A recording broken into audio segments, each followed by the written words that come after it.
delale mitledim Kara dillerim göreyim Yeger delale mitledim Hizmenin terbinadım din Ali akıyın ağrım min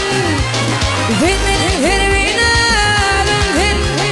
Ali akıyın ağrım min Vaktitsiz geçmedik bağrım min Yeger delale mitledim Hizmenin geçmedik bağrım min Yeger delale mitledim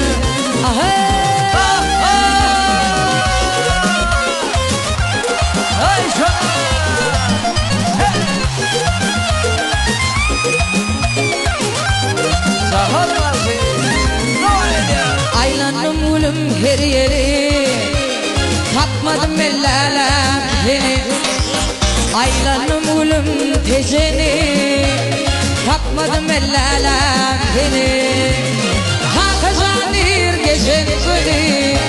Ya hatta lelelem etledim Aşık aydar geçen günü Ya hatta lelelem etledim Zilleri zirvinadım sen Alem aklın ağrım Zilleri zirvinadım sen Alem aklın ağrım Vaktitsiz geçmedik bağdım Yeger delale mitledim Fitri içmedik bağım Yeger delale mitledim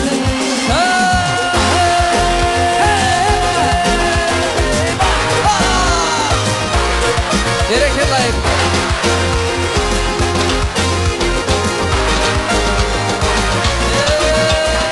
Varımı deli tek gider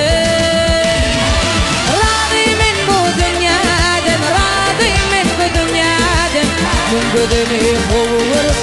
karımın eli tek gider Radıyım ben bu dünyadan, radıyım ben bu dünyadan Düşen var huzur bulup, doğdum için tek gider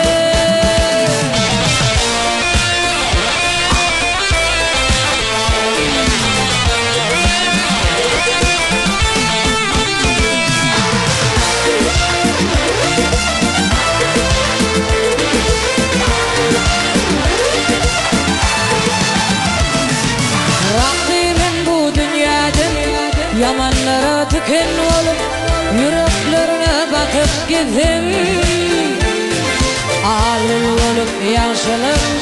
toyunları tutup gittim Razıyım ben bu dünyadan Acıl belin titreşimde